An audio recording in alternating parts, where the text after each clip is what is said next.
வணக்கம். ஜெம் செய்திகளுக்காக நான் உங்கள் ஜெனிஷா அகஸ்டன்.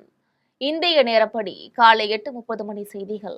முதலில் ஜெம் தலைப்பு செய்திகளை காணலாம். பிரான்சில் நடைபெற்ற G7 உச்சி மாநாட்டில் பிரதமர் மோடி உள்ளிட்ட பல்வேறு உலக தலைவர்கள் பங்கேற்பு. மாநாட்டில் கடல்சார் பணியாளர்களின் பாதுகாப்பை உறுதி செய்ய வேண்டியதன் அவசியத்தை வலியுறுத்தினார் பிரதமர் மோடி. வெள்ளை அறிக்கை அல்ல, வெற்று அறிக்கை. திமுக முன்னாள் அமைச்சர் தங்கம் தென்னரசு விமர்சனம். வருகின்ற ஜூன் 19ஆம் தேதி கையெழுத்தாகிறது அமெரிக்கா ஈரான் அமைதி ஒப்பந்தம். சுவிட்சர்லாந்து வெளியுறவுத்துறை அமைச்சகம் அறிவிப்பு.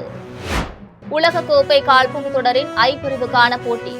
ஈராக் அணியை வீழ்த்தி நார்வே அணி அபார வெற்றி. லக்னோவில் இந்தியா ஆப்கானிஸ்தான் அணிகளுக்கு இடையேயான இரண்டாவது ஒருநாள் கிரிக்கெட் போட்டி. இந்திய அணி இரண்டாவது போட்டியிலும் வெற்றி பெற்று தொடரை கைப்பற்றுமா என்று ரசிகர்களிடையே பெரும் எதிர்பார்ப்பு. இனி விரிவான செய்திகளை காணலாம். ஹார்முஸ் நீரிணை வழியாக செல்லும் கப்பல் போக்குவரத்து பாதைகளில் ஏற்படும் இடையூறுகள் உலக பொருளாதாரத்தை பாதிக்கின்றன என்று பிரதமர் நரேந்திர மோடி தெரிவித்துள்ளார். பிரான்சின் எவியன் நகரில் நடைபெற்ற G7 உச்சி மாநாட்டில் பிரதமர் மோடி உள்ளிட்ட பல்வேறு உலக தலைவர்கள் கலந்து கொண்டனர். மாநாட்டின் சிறப்பு அமர்வில் பிரதமர் பேசிய போது ஹார்முஸ் நீரிணை வழியாக செல்லும் கப்பல் போக்குவரத்து பாதைகளில் ஏற்படும் இடையூறுகள் உலக பொருளாதாரத்தை பாதிக்கின்றன என்று தெரிவித்தார். அத்துடன் கடல்சார் பணியாளர்களின் பாதுகாப்பை உறுதி செய்ய வேண்டியதன் அவசியத்தையும் வலியுறுத்தினார். மேற்கு ஆசியாவில் அமைதி முயற்சிகளில் ஏற்பட்டுள்ள முன்னேற்றத்தை தாங்கள் வரவேற்பதாக தெரிவித்தார். மேலும் நட்பு நாடுகளில் ஏற்பட்டுள்ள இந்த மோதல் உயிர் மற்றும் உடைமை இழப்புகளை ஏற்படுத்தியுள்ளதாக கூறினார். வெள்ளை அறிக்கை அல்ல, வெற்று அறிக்கை என்று திமுக முன்னாள் அமைச்சர் தங்கம் தென்னரசு விமர்சித்துள்ளார்.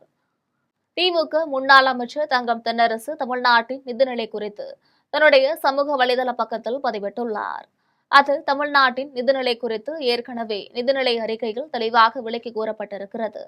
ஆனால் வானவேடிக்கை வாக்குறுதிகளை அள்ளி தெளித்து மக்களை ஏமாற்றி பொறுப்பிற்கு வந்துள்ள இந்த அரசு தனது நிர்வாக திறமையின்மையாலும் ஆழம் தெரியாமல் காலை விட்டு அளித்த வாக்குறுதிகளை நிறைவேற்ற முடியாத இயலாமையாலும் முஷ்வானமாக மாறிவிட்டதை மறைக்க ஹைப் ஏற்றிய அறிக்கை ஒன்றினை வெள்ளை அறிக்கை என்ற பெயரில் வெளியிட்டுள்ளதாக தெரிவித்துள்ளார். மேலும் கொடுத்த வாக்குறுதிகளை நிறைவேற்ற சொல்லி பொதுமக்கள் தெருவுக்கு வந்து போராட தொடங்கி விடுவார்களோ என அஞ்சி இந்த வெள்ளை அறிக்கை வெளியீட்டு நாடகம் நடத்தப்பட்டு இருக்கின்றதே தவிர வேறு எதற்கும் அல்ல என்று குற்றம் சாட்டினார். அமெரிக்கா ஈரான் இடையேயான அமைதி ஒப்பந்தம் வருகின்ற ஜூன் 19ஆம் தேதி கையெழுத்தாகிறது என்று சுவிட்சர்லாந்து வெளியுறவுத்துறை அமைச்சகம் தெரிவித்துள்ளது. அமெரிக்கா ஈரான் இடையேயான அமைதி ஒப்பந்தம் குறித்து சுவிட்சர்லாந்து வெளியுறவுத்துறை அமைச்சகம் அறிக்கை ஒன்றை வெளியிட்டுள்ளது. அதில் அமெரிக்கா ஈரான் இடையேயான அமைதி ஒப்பந்தம் வருகின்ற ஜூன் மாதம் 19ஆம் தேதி சுவிட்சர்லாந்தின் லூசர்ன் ஏரிக்கு அருகே மலைப்பகுதியில் உள்ள பர்கன்ஸ்டாக் சொகுசு விடுதியில் கையெழுத்தாகிறது. மேலும் இரு நாடுகளுக்கு இடையே மத்தியம்சம் மேற்கொண்ட பாகிஸ்தான் மற்றும் கத்தார் நாடுகளும் சம்பந்தப்பட்ட இரு நாடுகளும் இந்த இடத்தை முன்மொழிந்துள்ளதாக தெரிவித்துள்ளது. இதில் ஈரான் தரப்பில் அந்நாட்டின் முதன்மை பேச்சுவார்த்தையாளர் முகமது பாகர் காலிஃபாப் கலந்து கொள்வார் என குறிப்பிட்டுள்ளது. உலகக்கோப்பை கால்பந்து தொடரின் ஐ பிரிவுக்கான போட்டியில் ஈராக் அணியை வீழ்த்தி நார்வே அணி வெற்றி பெற்றுள்ளது. அமெரிக்காவின் போஸ்டன் மைதானத்தில் உலகக்கோப்பை கால்பந்து தொடரின் ஐ பிரிவுக்கான போட்டியில் ஈராக் மற்றும் நார்வே அணிகள் மோதின.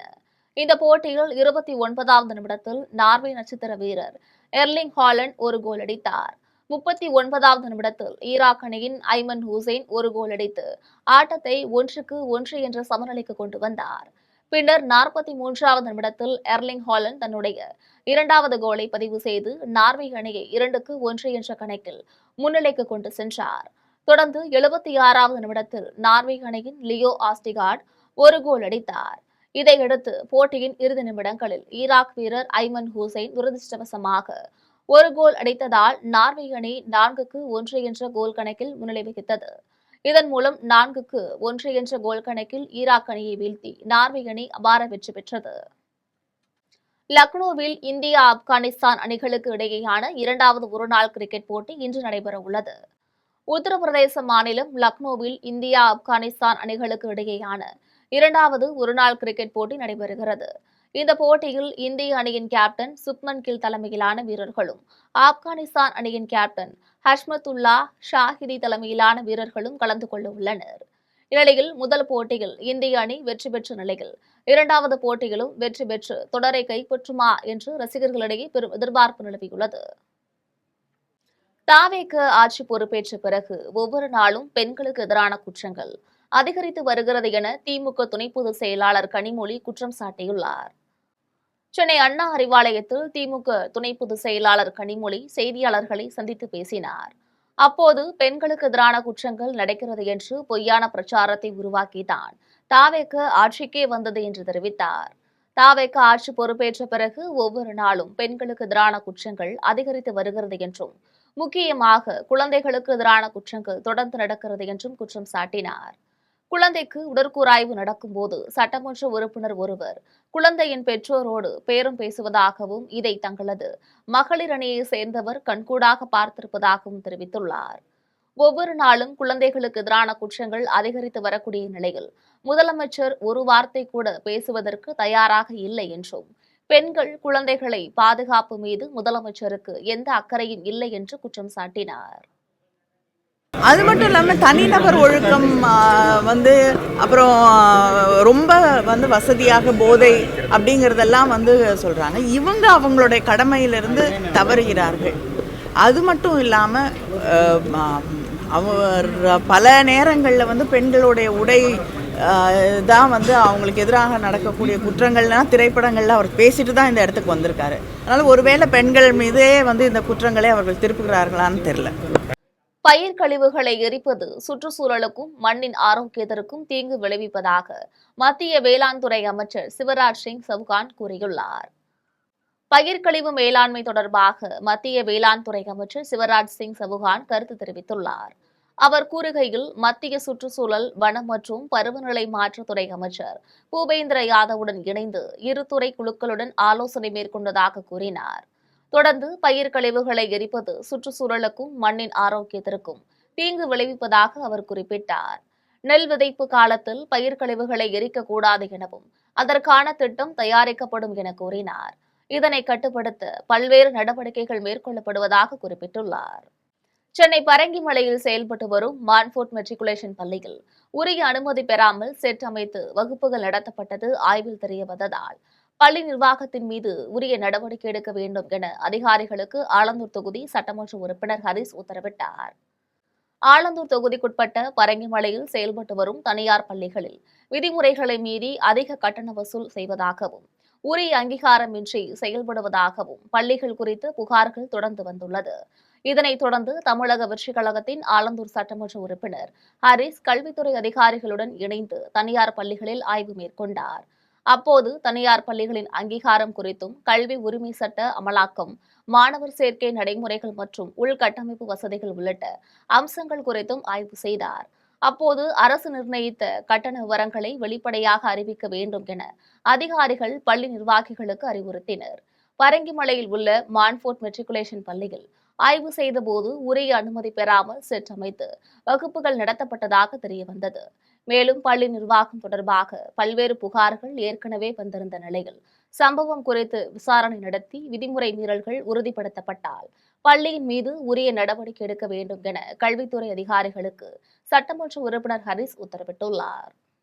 ஆகஸ்ட் 6 முதல் 15ஆம் தேதி வரை நாடு முழுவதும் உள்ள அனைத்து மாநில மாவட்டங்களில் மக்களை சந்தித்து பேசுவதற்கு அரசியல் இயக்கத்தை உருவாக்கியுள்ளோம் என்று சென்னை தியாகராயர் நகரில் இந்திய கம்யூனிஸ்ட் கட்சியின் அகில இந்திய பொதுச் செயலாளர் டி ராஜா தெரிவித்துள்ளார். சென்னை தியாகராயர் நகரில் உள்ள பாலன் இல்லத்தில் இந்திய கம்யூனிஸ்ட் கட்சியின் அகில இந்திய பொதுச் செயலாளர் டி ராஜா மற்றும் மாநில செயலாளர் வீரபாண்டியன் ஆகியோர் கூட்டாக செய்தியாளர்களை சந்தித்தனர். செய்தியாளர் சந்திப்பில் அகில இந்திய பொதுச் செயலாளர் டி ராஜா பேசினார். அப்போது ஆகஸ்ட் 6ஆம் தேதி முதல் 15ஆம் தேதி வரை நாடு முழுவதும் உள்ள அனைத்து மாநில மாவட்டங்களில் மக்களை சந்தித்து பேசுவதற்கு அரசியல் இயக்கத்தை உருவாக்கியுள்ளோம் என்றும் செப்டம்பர் 1ஆம் தேதி டெல்லியில் நாடு முழுவதும் போராடக்கூடிய போராளிகளை அழைத்து செங்கொடி ஏந்தி பேரணி நடத்த உள்ளோம் எனவும் தெரிவித்துள்ளார். மேலும் இன்றைக்கு ரூபாயின் மதிப்பு வீழ்ச்சியடைந்துள்ளது. பிரதமர் நரேந்திர மோடி இது பற்றி வாய் திறப்பதே கிடையாது என்றும் அகில இந்திய பொதுச் செயலாளர் டி ராஜா தெரிவித்தார். இவரை தொடர்ந்து செய்தியாளர்களிடம் பேசிய மாநில பொதுச் செயலாளர் வீரபாண்டியன், பெண்கள் குழந்தைகளுக்கு எதிராக நடத்தப்படும் சட்ட ஒழுங்கு பிரச்சினைகளுக்கு முதலமைச்சர் ஜோசப் விஜய் வாய் திறக்க வேண்டும் என வலியுறுத்தினார். தமிழகத்தில் அதிகரித்து வரும் பாலியல் குற்ற சம்பவங்கள் மற்றும் கொலை உள்ளிட்ட குற்ற செயல்களை இரும்பு கரம் கொண்டு அடக்க வேண்டும் என தமிழ் மாநில காங்கிரஸ் கட்சியின் தலைவர் ஜி கே வாசன் வலியுறுத்தியுள்ளார். திருவாரூரில் பள்ளி மாணவ மாணவிகளுக்கு கல்வி உபகரணங்கள் வழங்கும் நிகழ்ச்சி நடைபெற்றது.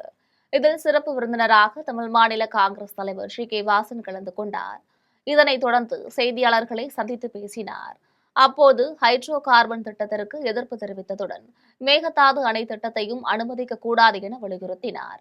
விவசாயிகள் நலன், கடன் தள்ளுபடி, நீர்வள பிரச்சினைகள் உள்ளிட்டவற்றில் அரசு முழுமையான நடவடிக்கை எடுக்க வேண்டும் என்று கேட்டுக் கொண்டார். பெண்கள் மற்றும் குழந்தைகளுக்கு எதிரான குற்றங்களை கடுமையாக கட்டுப்படுத்த வேண்டும் எனவும் வலியுறுத்தினார். தவறு செய்பவர்களுக்கு எதிராக கடுமையான சட்டத்தை கொண்டு வர வேண்டும் என்றும் இரும்பு கரம் கொண்டு அடக்க வேண்டும் என்றும் அவர் வலியுறுத்தினார். மேலும் போதைப் பொருள் பிரச்சினைகள் குறித்து அரசு கடுமையான நடவடிக்கை எடுக்க வேண்டும் என வலியுறுத்தினார். ஹைட்ரோ கார்பன் திட்டம் கூடாது என்பதிலே தமிழ் மாநில காங்கிரஸ் கட்சி உறுதியாக இருக்கிறது. காரணம், மண்வளம் மட்டுமல்லாமல் கடல் வளம் அடுத்த தலைமுறைக்கு பாதுகாக்க வேண்டும் என்பதிலே நாங்கள் உறுதியாக இருக்கிறோம். இதை அரசுக்கு தெரிவிக்க விரும்புகிறோம். மேகதாது அணை கட்ட அனுமதிக்க கூடாது. விவசாயிகளுக்கு இந்த மண்டலம் பாலைவனமாகிவிடும். அரக்கோணத்தில் ராணிப்பேட்டை கிழக்கு மாவட்ட அதிமுக அவசர ஆலோசனைக் கூட்டம் மாவட்ட செயலாளர் லோகநாதன் தலைமையில் நடைபெற்றது. ராணிப்பேட்டை மாவட்டம் அரக்கோணத்தில் உள்ள தனியார் திருமண மண்டபத்தில் ராணிப்பேட்டை கிழக்கு மாவட்ட அதிமுக நிர்வாகிகள் அவசர ஆலோசனைக் கூட்டம் நடைபெற்றது. இக்கூட்டத்திற்கு ராணிப்பேட்டை கிழக்கு மாவட்ட செயலாளர் லோகநாதன் தலைமை தாங்கினார். இக்கூட்டத்தை தொடர்ந்து மாவட்ட செயலாளர் லோகநாதன் செய்தியாளர்களிடம் பேசினார். அப்போது முன்னாள் சட்டமன்ற உறுப்பினர் ரவி பொதுச் செயலாளர் எடப்பாடி பழனிசாமியை ஒருமையில் பேசியதை வன்மையாக கண்டிக்கிறோம். அதிமுகவில் தான் 3 முறை ரவி சட்டமன்ற உறுப்பினராக இருந்துள்ளார் என்று கூறினார். மேலும் அதிமுக கட்சி லெட்டர் பேட் கட்சி என குறிப்பிட்டவர் அதிமுக கட்சியால் சட்டமன்ற உறுப்பினராக தேர்வு செய்யப்பட்டு தற்போது ஓய்வூதியம் அதிகம் பெற்று வருகிறார். அந்த ஓய்வூதியத்தை விட்டுக் கொடுப்பாரா என கேள்வி எழுப்பினார். இது மாதிரி அவர் பேசுறதை இதோட நிறுத்திக்கணும். அவருக்கு எங்கள் கட்சிக்கு சம்மந்தமே கிடையாது. இப்போ இந்த கட்சி லெட்டர் பேட் கட்சின்னு சொல்றாரு. இந்த கட்சி லெட்டர் பேட் வச்சுதானே இவ்வளோ நாள் நீ எல்லா வேலையும் பண்ணிட்டு இருந்தீங்க. சரி, அதே கட்சியில் இந்த லெட்டர் பண்ண அதே உங்கள் லெட்டர் பேட்டில் இந்த 3 ஐந்தாண்டு நீங்கள் எம்எல்ஏ இருந்தீங்கல்ல, அந்த 3 ஐந்தாண்டுக்கு உங்களுக்கு பென்ஷன் வருதுல, அந்த பென்ஷனே எனக்கு வேணாம் அப்படின்னு எழுதி கொடுத்துருங்க. நீங்கள் உண்மையான ஒரு உப்பு போட்டு சாப்பிட்ற ஒரு மனுஷனாக இருந்தால் நீங்கள் அந்த 3 ஐந்தாண்டு இருந்து அதுக்காக வாங்குற பென்ஷனை நீங்கள் எழுதி கொடுத்துருங்க. சிங்கப்பெண்கள் பாதுகாப்பு திட்டத்தில் சிங்கப்பெண்களுக்கே பாதுகாப்பு இல்லாத அவலம் தமிழ்நாட்டில் நீடிக்கிறது என சுபவீரபாண்டி விமர்சனம் செய்துள்ளார். சென்னை மேடவாக்கத்தில் இந்திய விடுதலை போராட்ட வீரர் எஸ். விஸ்வநாத தாஸ் 140வது பிறந்தநாள் விழா தமிழ்நாடு சவர தொழிலாளர் சங்கம் சார்பில் நடைபெற்றது. இதில் சிறப்பு விருந்தினராக வீரபாண்டியன் கலந்து கொண்டு தியாகியின் திருவுருவ படத்தை திறந்து வைத்து மலர் தூவி மரியாதை செய்தார். தொடர்ந்து செய்தியாளர்களை சந்தித்து திராவிட இயக்க தமிழர் பேரவையின் தலைவர் சுப வீரபாண்டியன் பேசினார். அப்போது நடிகர்கள் ஆட்சிக்கு வரக்கூடாது என்று நான் ஒருபோதும் கூறவில்லை, ஆனால் சமூக போராட்ட அனுபவம் அவசியம் என்று தெரிவித்தார். சிங்க பெண்கள் திட்டத்தில் பெண்களுக்கே பாதுகாப்பு இல்லாத அவலம் நீடிப்பதாக குறிப்பிட்டார். ராகவாலாரன் சர்ச்சை பேச்சு குறித்து பொதுவெளியில் பேசும்போது கவனம் அவசியம் எனவும் அவர் குறிப்பிட்டார். புரோக்கர்கள் இல்லாத தமிழ்நாடு என்ற ஆதவோஜனாவின் கருத்து குறித்து பேசிய அவர் ஃபண்ட் என்று வராமல் இருந்தால் நல்லது என்றார். அதை அவர் திட்டமிட்டு மக்களை திருநாய்கள் என்று சொன்னதாக நான் கருதவில்லை. ஒரு புரிதல் இல்லாமல் பேசியிருக்கிறார். ஆனாலும் பொதுவெளியில் பேசும்போது எவ்வளவு கவனமாக இருக்க வேண்டும் என்பதை அவரும் மற்றவர்களும் உணர்ந்து கொள்வதற்கு அது ஒரு செய்தி. அவர் ஒரு வருத்தம் தெரிவிப்பது அவருக்கான பெருந்தன்மையாக அது அமையும். மயிலாடுதுறையில் பாட்டாளி தொழிற்சங்கம் துவக்க விழா நடைபெற்றது.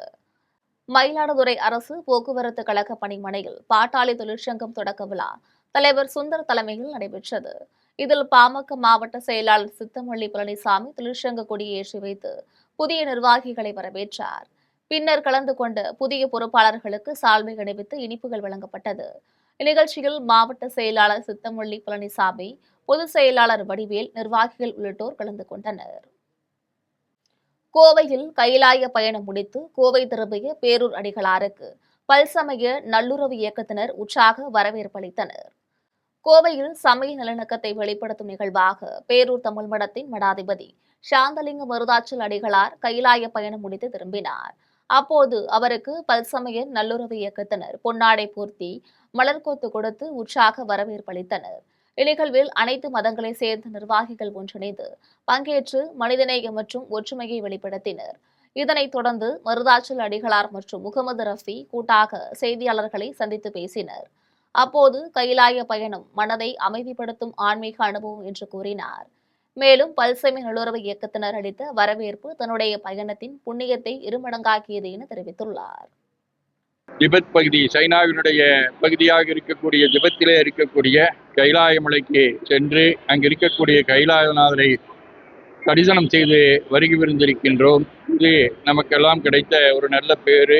இந்த நல்ல நிகழ்விலே நம்முடைய பல்சமய நல்லுறவு இயக்கத்தினுடைய நண்பர்கள் அனைவரும் நமக்கு கலந்து இங்கே சிறப்பித்துக் கொண்டிருக்கின்றார்கள். நம்முடைய மகிழ்ச்சி ரவி அவர்கள் சிறப்பான முறையில் அதற்குண்டான ஏற்பாடுகளை செய்திருக்கின்றார்கள். அருப்புக்கோட்டையில் போதையில் கனரா வங்கி ஏடிஎம் கதவை உடைத்த குற்றவாளிக்கு அருப்புக்கோட்டை கூடுதல் மாவட்ட நீதிமன்றம் 1 வருட கடுங்காவல் சிறை தண்டனையும் ரூபாய் 10,000 அபராதம் விதித்து தீர்ப்பு வழங்கியது.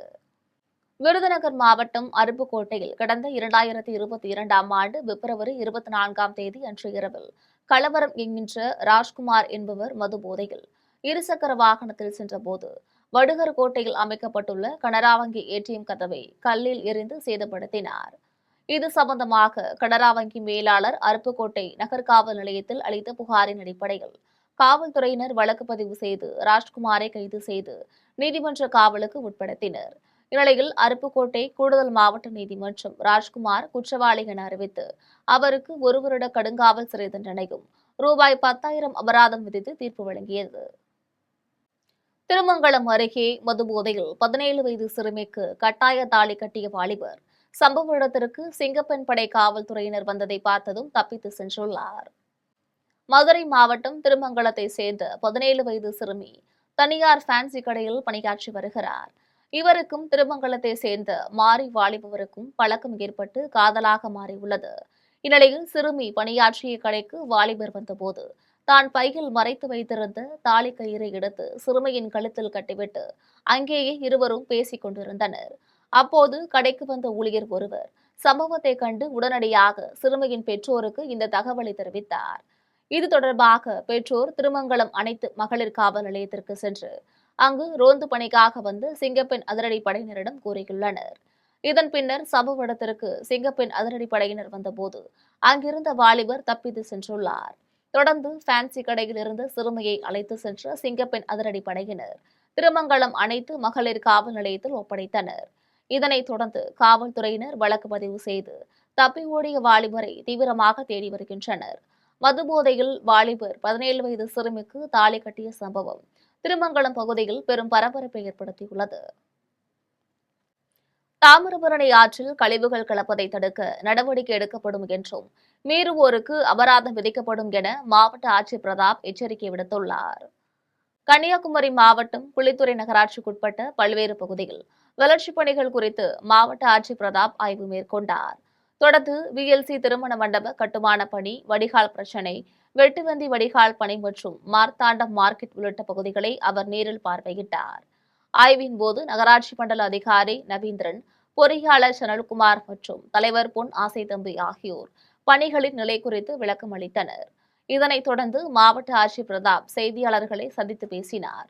அப்போது பொருட்காட்சி திடலில் உள்ள மண்டப கட்டுமான பணி 3 மாதங்களில் மக்கள் பயன்பாட்டுக்கு வரும் என்றும் அவர் கூறினார். மழைக்காலங்களில் ஜங்ஷன் பகுதியில் கழிவுநீர் தேங்கும் பிரச்சினைகளுக்கு தற்காலிகமாக மோட்டார் அல்லது பைப் அமைத்து தீர்வு காணப்படும் எனவும் தெரிவித்தார். தாமிரபரணி ஆற்றில் கழிவுநீர் கலப்பதை தடுப்பதற்காக அபராதம் மற்றும் குற்ற நடவடிக்கைகள் எடுக்கப்படும் என்றும் அவர் கூறினார். 4 வழி சாலை பணிகள் 6 மாதத்தில் நிறைவு பெற நடவடிக்கை எடுக்கப்பட்டுள்ளதாகவும் மாவட்ட ஆட்சியர் பிரதாப் தெரிவித்துள்ளார்.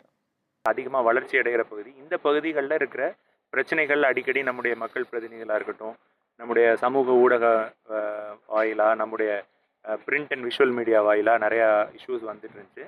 ஸோ அதை நம்ம நம்முடைய மண்டல இயக்குனர் ஆல்ரெடி வந்து நிறைய விஷயங்கள் வந்து சால்வ் பண்ணிட்டாங்க. அதற்கப்புறம் இன்னைக்கு என்னென்ன வளர்ச்சி பணிகள் நடக்குங்கிறத பார்வையிட்டோம். முக்கியமாக இந்த பிரசித்தி பெற்ற இந்த பாகுபலியோட அந்த பொருட்காட்சி திடல், இந்த திடல் வந்து இன்னைக்கு இந்த மண்டபம் பழைய மண்டபத்தை அகற்றி விட்டு புது மண்டபம் கட்டிட்டு இருக்காங்க. அதோட நிலை என்ன இருக்குது அப்படின்னு பார்த்தோம். இன்னைக்கு ஆல்மோஸ்ட் வந்து ஒரு 70% வந்து இது முடிவடையும் நிலையில் இருக்குது. இன்னும் மேலே ரூஃப் அண்ட் அதர் ஒர்க்ஸ் மட்டும்தான். இன்னும் ஒரு 3 மாத காலத்திற்குள் இந்த பணிகளை முடித்து இந்த மண்டபத்தை வந்து மக்கள் பயன்பாட்டிற்கு கொண்டு வரதுக்கான அறிவுறுத்தல்கள் கொடுத்துருக்குறோம். புதுச்சேரியில் தாவேக்காவுடன் கூட்டணி குறித்து கட்சி தலைமைதான் முடிவு செய்யும் என முன்னாள் முதலமைச்சர் நாராயணசாமி தெரிவித்துள்ளார். புதுச்சேரி காங்கிரஸ் முன்னாள் முதலமைச்சர் நாராயணசாமி தன்னுடைய இல்லத்தில் செய்தியாளர்களை சந்தித்து பேசினார்.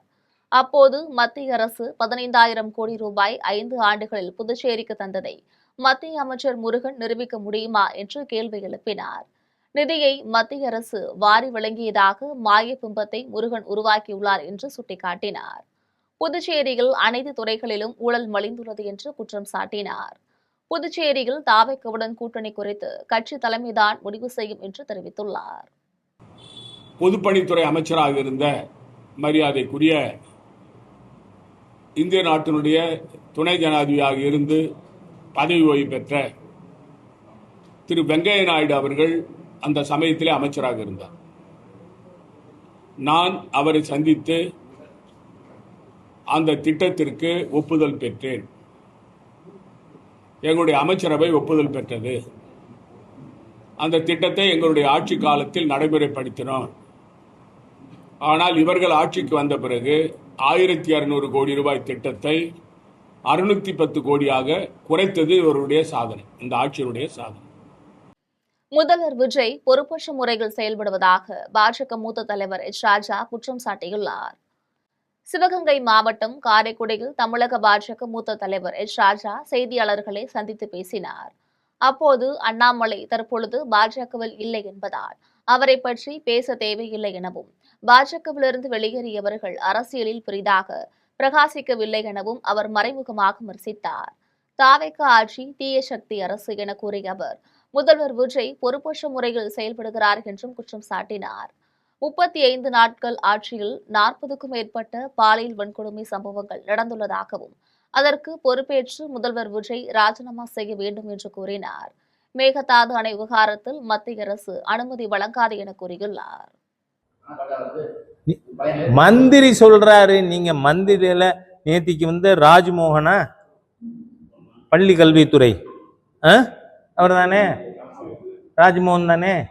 ஆமா, அவர் என்ன சொன்னாரு? பொட்டு வச்சுட்டு வரக்கூடாது, பூ வச்சுட்டு வரக்கூடாது, எல்லாரும் முட்டை நெத்தியா நாயை விட்டு நக்க விட்டு அப்படிதான் வரணும், அப்படிலாம் சொன்னாரா?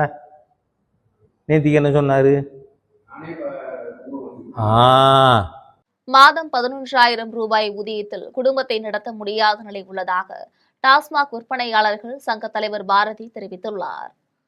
சென்னை எழும்பூர் ராஜரத்னம் ஸ்டேடியம் அருகே தமிழ்நாடு டாஸ்மாக் விற்பனையாளர்கள் சங்கம் சார்பில் 1000க்கும் மேற்பட்ட டாஸ்மாக் ஊழியர்கள் குடும்பத்தினருடன் ஒருநாள் உண்ணாவிரத போராட்டத்தில் ஈடுபட்டனர். சங்கத்தின் சிறப்பு தலைவர் பாரதி தலைமையில் நடைபெற்ற போராட்டத்தில் 10 ரூபாய் வேண்டாம், பணி நிரந்தரம் வேண்டும் என்று முழக்கம் எழுப்பப்பட்டது. அதன் பின்னர் செய்தியாளர்களிடம் பேசிய பாரதி, 23 ஆண்டுகளாக பணியாற்றும் டாஸ்மாக் ஊழியர்களை நிரந்தரம் செய்ய வேண்டும், மாதம் 11,000 ரூபாய் ஊதியத்தில் குடும்பத்தை நடத்த முடியாத நிலை உள்ளதாகவும் தெரிவித்தார். மேலும் டாஸ்மாக் ஊழியர்களுக்கு உரிய சம்பள உயர்வு வழங்கினால் மக்களிடம் கூடுதல் தொகை பெறும் நிலை ஏற்படாது என்றும், ஊழியர்களின் பிரச்சினைகள் குறித்து அரசு பேச்சுவார்த்தை நடத்த வேண்டும் என்றும் தெரிவித்துள்ளார்.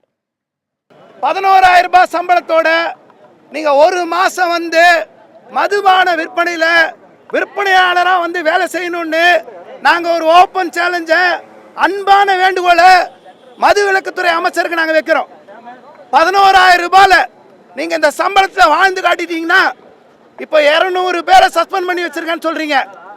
எங்க தொழிலாளி அத்தனை பேரும் 11,000 ரூபாய் சம்பளத்துல அவங்க வாழ்நாள் முழுக்க வேலை செய்வதற்கு தயாரா இருக்காங்க.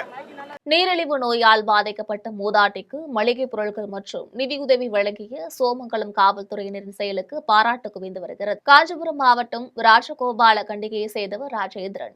கூலி தொழிலாளியான இவர் கடந்த சில நாட்களுக்கு முன்பு திடீரென்று ஏற்பட்ட மாரடைப்பால் உயிரிழந்தார். அவரது உடலை அடக்கம் செய்ய உறவினர்கள் முன்வராத நிலையில் காவல்துறை ஊர் மக்களின் உதவியுடன் இறுதி சடங்குகளை மேற்கொண்டு அடக்கம் செய்தனர். பின்னர் ராஜேந்திரனின் மனைவி சித்ரா நீரிழிவு நோயால் பாதிக்கப்பட்டு வாழ்வாதாரத்தில் சிரமப்படுவதாக தெரியவந்தது. இதையடுத்து சோமங்கலம் சட்டம் ஒழுங்கு காவல் ஆய்வாளர் ராஜி தலைமையிலான போலீசார் அவரது இல்லத்திற்கு சென்று உதவி செய்தனர். தொடர்ந்து 2 மாதங்களுக்கு தேவையான மளிகைப் பொருட்கள் மற்றும் மருத்துவ செலவுக்கான நிதியுதவி வழங்கிய இந்த செயல் அப்பகுதியில் வரவேற்பு பெற்றுள்ளது. நாலாட்டின் புத்தூர் அங்கன்வாடி மையம் அருகே உள்ள குளத்திற்கு வரும் கழிவுநீர் துர்நாற்றத்தினால் குழந்தைகள் கடும் அவதியடைந்துள்ளனர். தூத்துக்குடி மாவட்டம் நாலாட்டின் புதூரில் உள்ள அங்கன்வாடி மையத்தில் 20க்கும் மேற்பட்ட குழந்தைகள் பயின்று வருகின்றனர். இந்த அங்கன்வாடி மையத்திற்கு அருகே குளம் ஒன்று உள்ளது. நாலாட்டின் புதூர் பகுதியிலிருந்து வெளியேறும் கழிவுநீர் அனைத்தும் இந்த குளத்தில் கலக்கின்றன. இதனால் குளத்திலிருந்து அதிகமாக துர்நாற்றம் வீசுவதால் அங்கன்வாடி மையத்தில் பயிலும் குழந்தைகள் பாதிப்புக்கு உள்ளாகின்றனர். நோய் பரவும் நிலை இருப்பதால் விரைந்து நடவடிக்கை எடுக்க வலியுறுத்தி அப்பகுதி மக்கள் கோவில்பட்டி சார் ஆட்சியர் ஹியூமன் ஷே மக்கள் மற்றும் கோவில்பட்டி தாசில்தார் அப்பனராஜ் ஆகியோரிடம் தங்களது கோரிக்கை மனுவினை வழங்கினர். குழந்தைகள் சுவாசிக்க கூட முடியாமல் சிரமப்படுவது மட்டுமின்றி உடல்நிலையும் பாதிக்கப்பட்டு வருவதால் உடனடியாக உரிய நடவடிக்கை எடுக்க வேண்டும் என்று அப்பகுதி பொதுமக்கள் கோரிக்கை விடுத்துள்ளனர். ஆரணி வட்டாட்சியர் அலுவலகத்தில் நடைபெற்ற ஜமாபந்தி நிகழ்வில் பசுமை வீடு கேட்டு மனு அளித்த பயனாளியிடம் அத்திட்டம் நடைமுறையிலேயே இல்லை என்று அதிகாரிகள் கூறியது அதிர்ச்சியை ஏற்படுத்தியுள்ளது. திருவண்ணாமலை மாவட்டம் ஆரணி வட்டாட்சியர் அலுவலகத்தில் 1435 படி வருவாய் தீர்வாய மனு நாள் முகாம் நடைபெற்றது.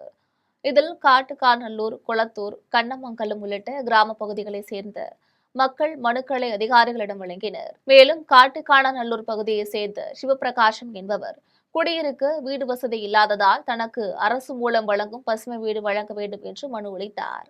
அப்போது ஊராட்சி ஒன்றிய அதிகாரி பசுமை வீடா, அது நடைமுறையிலேயே இல்லையே என்று கூறியது மனு அளிக்க வந்த பயனாளிகள் மத்தியில் பெரும் அதிர்ச்சியை ஏற்படுத்தியது. கடந்த அதிமுக ஆட்சியில் கொண்டு வந்த பசுமை வீடு திட்டத்தினால் பலதரப்பட்ட மக்களும் பயனடைந்து வந்த நிலையில் அதனை மீண்டும் நடைமுறையில் கொண்டு வர வேண்டும் என்று மக்கள் கோரிக்கை விடுத்து வருகின்றனர். காரைக்காலில் பல்வேறு கோரிக்கைகளை வலியுறுத்தி விவசாயிகள் கண்டன பேரணி நடத்தியதால் பரபரப்பு ஏற்பட்டுள்ளது. காரைக்காலில் பல்வேறு கோரிக்கைகளை வலியுறுத்தி விவசாயிகள் கண்டன பேரணி நடத்தினர். இப்பேரணியில் 100க்கும் மேற்பட்டவர்கள் கலந்து ஆட்சியர் அலுவலகத்தை நோக்கி பேரணியாக சென்றனர்.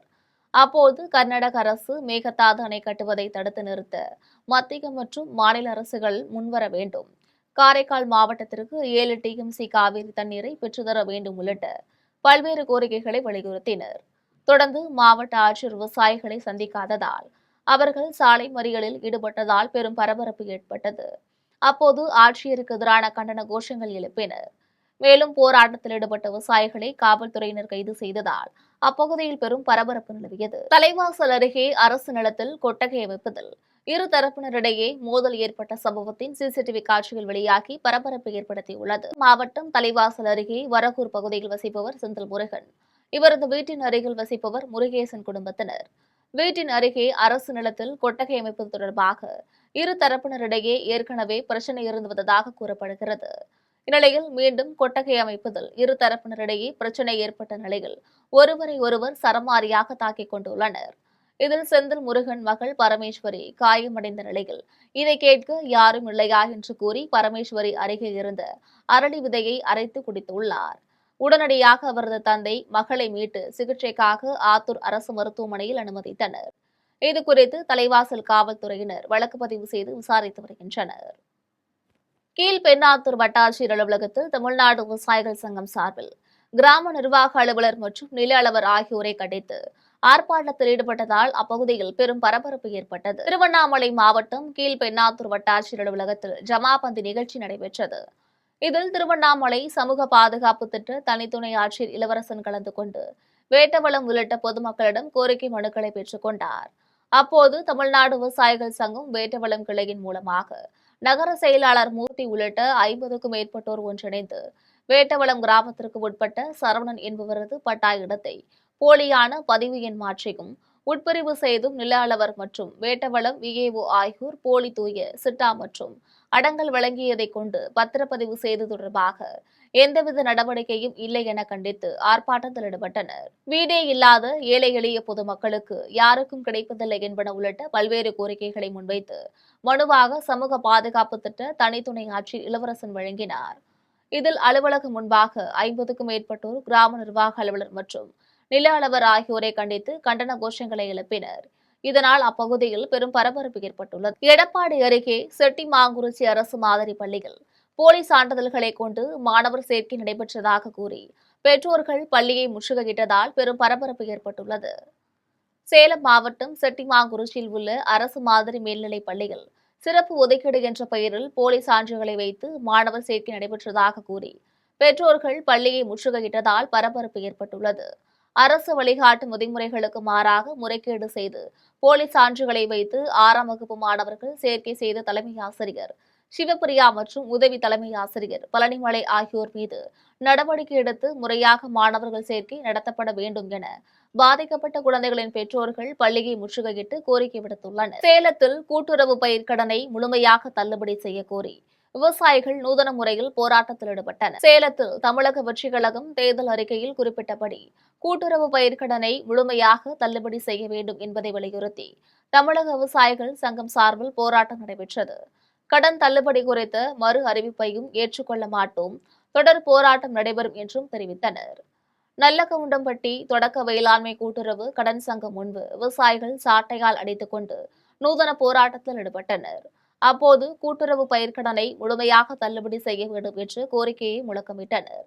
இப்போராட்டத்தில் சங்கத்தின் மாவட்ட துணைத் தலைவர் மாணிக்கம், ஓமலூர் ஒன்றிய தலைவர் பாலசுப்ரமணி, தமிழக விவசாயிகள் சங்கத்தின் மாநில பொதுச் செயலாளர் சுந்தரம் உள்ளிட்டோர் கலந்து கொண்டனர். விழுப்புரத்தில் அரை நிர்வாணத்துடன் மதுபோதையில் பெண்கள் வசிக்கும் மாடி வீட்டு படிக்கட்டில் செல்லும் நபரின் சிசிடிவி காட்சிகள் வெளியாகியதை தொடர்ந்து காவல்துறையினர் இளைஞரை கைது செய்துள்ளனர். விழுப்புரத்தில் இருமாடி அடுக்கு குடியிருப்பில் பிரவீன்குமார் கீழ் தளத்திலும் லட்சுமி என்பவர் மேல் தளத்திலும் வசித்து வருகின்றனர். இந்நிலையில் கீழ்த்தளத்தில் வசிக்கும் பிரவீன்குமார் மதுபோதையில் அரை நிர்வாணத்தில் தன்னுடைய வீட்டிலிருந்து லட்சுமி வசிக்கக்கூடிய முதல் மாடி வீட்டிற்கு படிக்கட்டில் நடந்து சென்றுள்ளார். அப்போது நாய் குரைக்கும் சத்தம் கேட்டு வெளியே வந்தபோது பிரவீன்குமார் அரை நிர்வாணத்துடன் இறங்கி தன்னுடைய இல்லத்திற்கு சென்று திரும்பினார். இதனை அறிந்த லட்சுமி தன்னுடைய வீட்டில் உள்ள சிசிடிவி கேமராவை ஆய்வு செய்யும் போது பிரவீன்குமார் மதுபோதையில் அரை நிர்வாணத்தில் படிக்கட்டில் ஏறி மேலே வந்தது தெரியவந்தது. இது தொடர்பாக லட்சுமி காவல்துறையினரிடம் புகார் அளித்தார். புகாரின் அடிப்படையில் சிங்கப்பெண் அதிரடி படையினர் விசாரணை மேற்கொண்டனர். தொடர்ந்து சிசிடிவி காட்சிகள் மூலமாக பிரவீன்குமாரை மேற்கு காவல் நிலைய காவல்துறையினர் கைது செய்தனர். கெங்கவள்ளி அருகே கிணற்றில் தவறி விழுந்த முதியவர் உயிரிழந்த சம்பவம் அப்பகுதியில் பரபரப்பை ஏற்படுத்தியுள்ளது. சேலம் மாவட்டம் கெங்கவள்ளியை சேர்ந்த துரைசாமி விவசாயியான இவர் தனது தோட்டத்தில் விவசாய பணியில் ஈடுபட்டிருந்தார். அப்போது அவருக்கு திடீரென்று வலிப்பு ஏற்பட்டதாகவும் அதில் நிலை தடுமாறி கிணற்றில் விழுந்துள்ளதாகவும் கூறப்படுகிறது. இதுகுறித்து தீயணைப்பு துறையினருக்கு தகவல் தெரிவித்ததன் அடிப்படையில் நீண்ட போராட்டத்திற்கு பின்பு துரைசாமியின் சடலத்தை மீட்டனர். தொடர்ந்து உடற்கூறாய்வுகளுக்காக அரசு மருத்துவமனைக்கு அனுப்பி வைத்தனர். இது தொடர்பாக காவல்துறையினர் வழக்கு பதிவு செய்து விசாரணை மேற்கொண்டு வருகின்றனர். வாலாஜாபேட்டையில் சூரியன் உதயத்திற்கு முன்பாக விடியற் காலையில் அம்மனுக்கு சிறப்பு பூஜைகள் செய்து பக்தி கோஷங்களை எழுப்பியவாறு ஏராளமான பக்தர்கள் அம்மன் சிசை ஊர்வலமாக ஸ்ரீ கெங்கையம்மன் கோவிலுக்கு எடுத்து சென்றனர். ராணிப்பேட்டை மாவட்டம் வாலாஜாபேட்டையில் அமைந்துள்ள ஸ்ரீ கெங்கையம்மன் திருக்கோவிலில் 126ஆம் ஆண்டு திருவிழாவினை முன்னிட்டு காப்பு கட்டும் நிகழ்ச்சியுடன் தொடங்கிய விழாவில் நாள்தோறும் பல்வேறு ஆன்மீக நிகழ்வுகள் நடைபெற்று வந்த நிலையில் விழாவின் முக்கிய நிகழ்வாக அம்மன் சிரசு ஊர்வலம் நடைபெற்றது. முன்னதாக சென்னை பெங்களூர் தேசிய நெடுஞ்சாலையில் அமைந்துள்ள பச்சைக்கம்மன் திருக்கோவிலில் அம்மன் வடிவிலான சிரசிற்கு சிறப்பு பூஜைகள் நடத்தப்பட்டது. அதன் பின்னர் மேலதாள வாத்தியங்களுடனும் வான வேடிக்கைகளுடனும் ஏராளமான பக்தர்கள் அம்மன் சிரசை கையில் சுமந்தபடி ஊர்வலமாக சென்று கெங்கையம்மன் கோவிலை வந்தடைந்தனர். அப்போது பல்வேறு மலர்களால் அலங்கரிக்கப்பட்டிருந்த அம்மன் வடிவிலான முழு உருவத்திற்கு அம்மன் சிரசை பொருத்தி மகா தீபாராதனைகள் காண்பிக்கப்பட்டது. விழாவின் முன்னதாக 108 தேங்காய் உடைத்தும் ஆடு கோழிகளை பலியிட்டும் பொதுமக்கள் நேர்த்திக்கடன் செலுத்தினர். விழாவில் ஏராளமான பக்தர்கள் அம்மனுக்கு பொங்கல் வைத்து வழிபட்டனர். அதிமுகவிலிருந்து விலகி தாவேக்குவில் இணைந்தவர்களுக்கு முன்னாள் நாடாளுமன்ற உறுப்பினர் சிவசாமி கண்டனம் தெரிவித்துள்ளார். தமிழ்நாட்டில் சட்டமன்ற தேர்தலில் தனிப்பெரும் கட்சியாக தாவேக்கு வெற்றி பெற்று ஆட்சி அமைத்த பின்பு அதிமுகவில் சட்டமன்ற உறுப்பினர்களாக தேர்ந்தெடுக்கப்பட்ட 5 பேர் பதவி விலகி தாவேக்குவில் இணைந்துள்ளனர். இதேபோல முன்னாள் சட்டமன்ற உறுப்பினர்களும் தாவேக்குவில் இணைந்துள்ளனர். இந்நிலையில் திருப்பூர் மாவட்டம் தாராபுரத்தில் அதிமுக ஆலோசனைக் கூட்டம் மாவட்ட செயலாளரும் முன்னாள் நாடாளுமன்ற உறுப்பினருமான சிவசாமி தலைமையில் நடைபெற்றது. அப்போது பேசிய அவர், தாராபுரத்தில் அதிமுக சார்பில் போட்டியிட்டு வெற்றி பெற்ற பின்பு சட்டமன்ற உறுப்பினர் பதவியில் இருந்து விலகி தாவேக்கவில் சேர்ந்துள்ள சத்யபாமாவின் துரோகத்திற்கு கண்டனம் தெரிவித்தார். இது அதிமுகவுக்கும் தொகுதி மக்களுக்கும் சத்யபாமா செய்து மிகப்பெரிய துரோகம் எனவும் கூறினார். முன்னாள் அமைச்சர் விஜயபாஸ்கர் விராலிமலை சட்டமன்ற உறுப்பினர் பதவியிலிருந்து விலகியதை புதுக்கோட்டையில் அதிமுகவினர் இனிப்புகள் வழங்கி கொண்டாடியுள்ளனர். புதுக்கோட்டை மாவட்டம் விராலிமலை சட்டமன்ற தொகுதியில் அதிமுக சார்பில் தொடர்ந்து 4 முறை போட்டியிட்டு 4 முறையும் வெற்றி பெற்றவர் விஜயபாஸ்கர். இவர் தாவேக் அரசின் நம்பிக்கை வாக்கெடுப்பில் அதிமுக பொதுச் செயலாளர் எடப்பாடி பழனிசாமியின் உத்தரவையும் மீறி அரசுக்கு ஆதரவாக வாக்களித்தார். இதனால் அவரது கட்சி பதவியை எடப்பாடி பழனிசாமி பறித்து மாவட்ட செயலாளராக பழனிவேலை நியமித்தார். இதனால் அதிருப்தியில் இருந்த விஜயபாஸ்கர் சட்டமன்ற உறுப்பினர் பதவியிலிருந்து விலகியுள்ளார். இதற்கான கடிதத்தை சட்டப்பேரவைத் தலைவர் JCT பிரபாகரிடம் வழங்கினார்.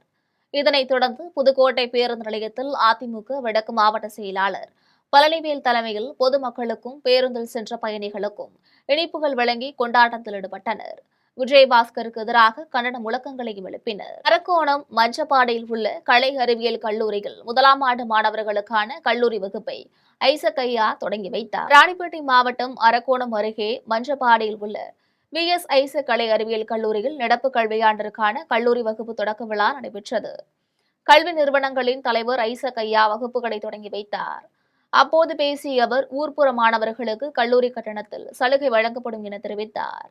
விழாவில் கல்லூரி துணைத் தலைவர் பிரேமா, மேலாளர் ஜெய்சன், செயலாளர் மருத்துவர் கிளின்டன் மற்றும் பெற்றோர்கள் என பலர் கலந்து கொண்டனர். சேலம் மாவட்டம் கெங்கவளியில் அரசு பள்ளி மாணவிகளுக்கு தற்காப்பு பாதுகாப்பு குறித்து சிங்கப்பெண் அதிரடிப்படையினர் எடுத்துரைத்தனர். தமிழகம் முழுவதும் சிங்கப்பெண் அதிரடிப்படையினர் விழிப்புணர்வு ஏற்படுத்தி வருகின்றனர். நிலையில் சேலம் மாவட்டம் கெங்கவளி அரசு பெண்கள் மேல்நிலைப் பள்ளியில் மாணவிகளிடையே பாதுகாப்பு குறித்தும் தற்காப்பு குறித்தும் ஆலோசனைகளை வழங்கினர். பெண்களின் பாதுகாப்புக்கு அரசு மேற்கொண்டு வரும் நடவடிக்கைகள் குறித்து எடுத்துரைத்தனர். இதில் காவல் உதவி ஆய்வாளர் மற்றும் பெண் காவலர் பங்கேற்றனர். தஞ்சாவூர் மாவட்டம் கும்பகோணத்தில் இரத்த தான டிரஸ்ட் சார்பில் போதை ஒழிப்பு விழிப்புணர்வு பேரணி நடைபெற்றது. குடந்தை இரத்த தான டிரஸ்ட் சார்பில் நடைபெற்ற பேரணிக்கு தலைமை நிர்வாக அறங்காவலர் ராஜகுமார் தலைமை தாங்கினார். கும்பகோணம் காவல் துணை கண்காணிப்பாளர் தங்கராமன் விழிப்புணர்வு பேரணியை கொடியசைத்து தொடங்கி வைத்தார். காவல் ஆய்வாளர்கள் முன்னிலை வகித்தனர். இந்த பேரணியில் பள்ளி கல்லூரி மாணவர்கள், சமூக ஆர்வலர்கள், கும்பகோணம் காவலர்கள், அவசர ஊர்தி பணியாளர்கள், மாநகராட்சி பணியாளர்கள் கலந்து கொண்டனர். பேரணியில் கலந்து கொண்ட அனைவருக்கும் வேளாண்மைத்துறை அமைச்சர் வினோத் ரவி சான்றிதழ் வழங்கினார். இரத்த தானம் மற்றும் போதை ஒழிப்பு குறித்து சிறப்பு விருந்தினர்கள் உரையாற்றினர். நிர்வாக அறங்காவலர் ஷேக் தாவூத் நன்றி கூறினார்.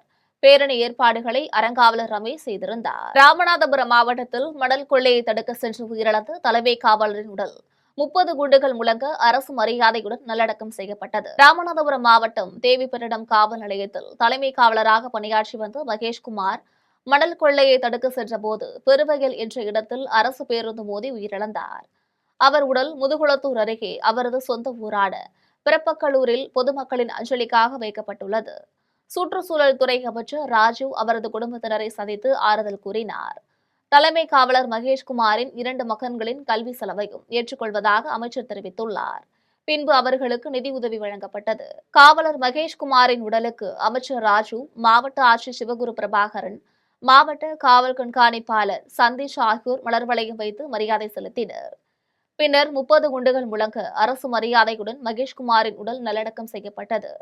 இந்த நிகழ்வில் காவல்துறை அதிகாரிகள் கலந்து கொண்டு மரியாதை செலுத்தினர். தமிழக வெற்றிக் கழகத்தின் முதுகுளத்தூர் வடக்கு ஒன்றிய செயலாளர் கண்மணி உள்ளிட்ட கட்சி நிர்வாகிகள் ஏராளமானோர் பங்கேற்றனர். மீண்டும் ஜெம் தலைப்பு செய்திகள். பிரான்சில் நடைபெற்ற G7 உச்சி மாநாட்டில் பிரதமர் மோடி உள்ளிட்ட பல்வேறு உலக தலைவர்கள் பங்கேற்பு. மாநாட்டில் கடல்சார் பணியாளர்களின் பாதுகாப்பை உறுதி செய்ய வேண்டியதன் அவசியத்தை வலியுறுத்தினார் பிரதமர் மோடி. வெள்ளை அறிக்கை அல்ல, வெற்று அறிக்கை. திமுக முன்னாள் அமைச்சர் தங்கம் தென்னரசு விமர்சனம்.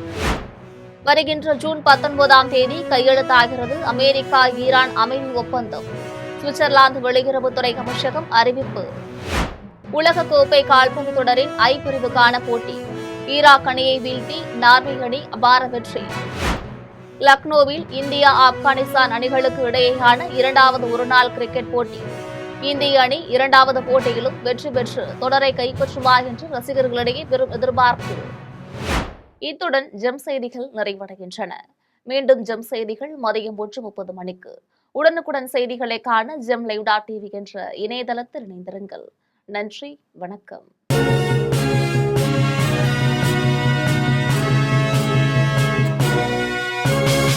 உடனுக்குடன் அப்டேட் தெரிந்து கொள்ள GemTV தமிழ் ஆப்பை இன்ஸ்டால் செய்யவும்.